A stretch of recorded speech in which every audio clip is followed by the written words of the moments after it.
We landed here in Honolulu with nothing. With nothing.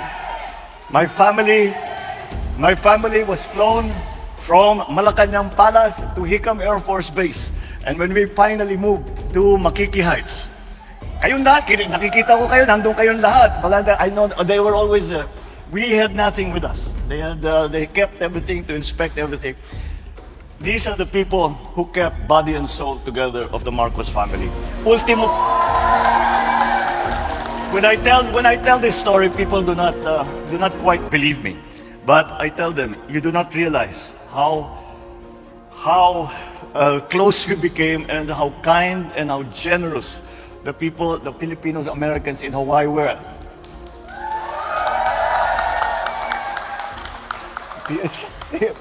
PSC, mga PSC, dating PSC. Oh, kita mo? These are your predecessors. Ito yung mga dating presidential security. Hindi, ito mga naiwan na dito. Ito yung mga sumama sa amin. At they already found that way. Pati po yung nag-entertain sa atin, si Florante.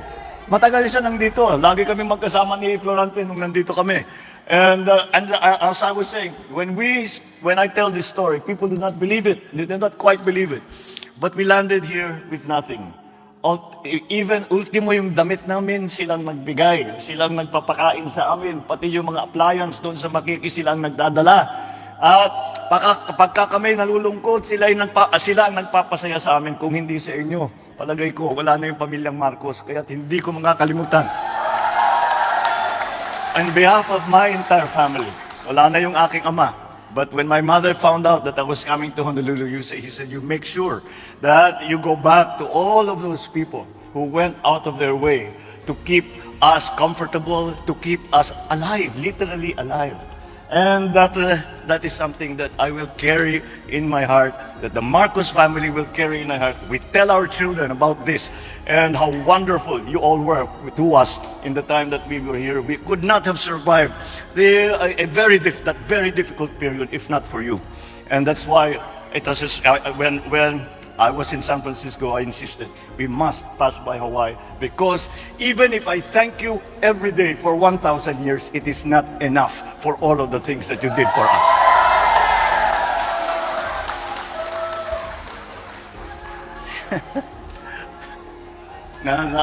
Naalala ko tuloy yung mga sa Makiki, kung ano yung mga ginagawa. These are the leaders of the Filipino community. Yung iba wala na. Si Manong Joe wala na.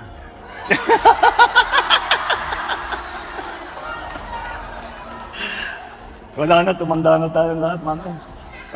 Naka-wheelchair na. But without you, siyang nauuna. Siya talaga. Ang sabi sa akin, when I first arrived here, kausap ko si Uncle Coco, your father. And I said, bakit nandyan yung Jolaso? Sino ba yan? Sabi niya, nako, kung hindi lang pangalan mo Marcos, mas loyalista pa sa Marcos yan kaysa sa'yo. At yan ang mga tumutulong sa amin. These are the people who really were that we as a family, we as individuals, owe a debt of gratitude that we will never ever be able to pay. But now it's time to go back and introduce to you ang ating mga kasama dito sa delegasyon natin. Kasama po natin ang Speaker ng House of Representatives, Speaker Martin Romualdez. Andito rin po ang ating kalihim ng Department of Trade and Industry, Trade and Industry Secretary Fred Pascual. Kasama din po natin, at dahil meron tayong kaunting ugnayan dito sa militar ng US, habang kami nandito, kaya nandito po ang NS chairman natin, Chairman Ed, where is Ed Anyo? Is here. Kasama din natin ang isang kilala ninyo, isang deputy speaker ng House of Representatives na tumutulong din sa atin dahil siya ay naging expert sa mga economic issues, at kaya napakahalaga na kasama siya dahil yun ang aming pinag-usapan dun sa APEC. Ang ating Deputy Speaker at Congressman Ralph Recto, who is sometimes referred to as Mr. Vilma Santos. Well, we heard from the Philippine ambassador to the United States, Ambassador Babes Romualdez. Andito rin ang ating very important new department in the Philippine government, especially for the OFWs, for Filipinos who are living and working abroad. Ang ating pinakabagong departamento, ang Department of Migrant Workers, at kasama po natin si Undersecretary Patricia Yvonne Kaunan.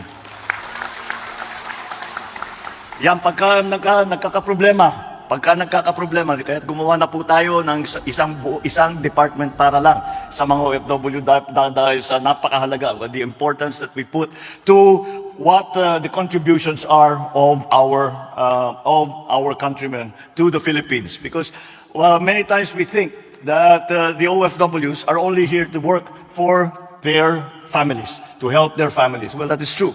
And maybe that is one of the original motivations. But in the process of you helping your families, you also help your communities. And that is why we created the Department of Migrant Workers, so that we can be sure na lahat ng inyong pangangailangan, pagka kayo ay lahat ng maitutulong ng pamahalaan Pilipino ay ating gagawin, dahil napakahalaga ang inyong kontribusyon sa ating bansa. Kasama din natin dito is the Armed Forces Chief of Staff, Chief of Staff General Romy Browner Jr. And ito, hindi na kailangan ipakilala dahil kasama ninyo lagi our Consul General to Hawaii, Emil Fernandez.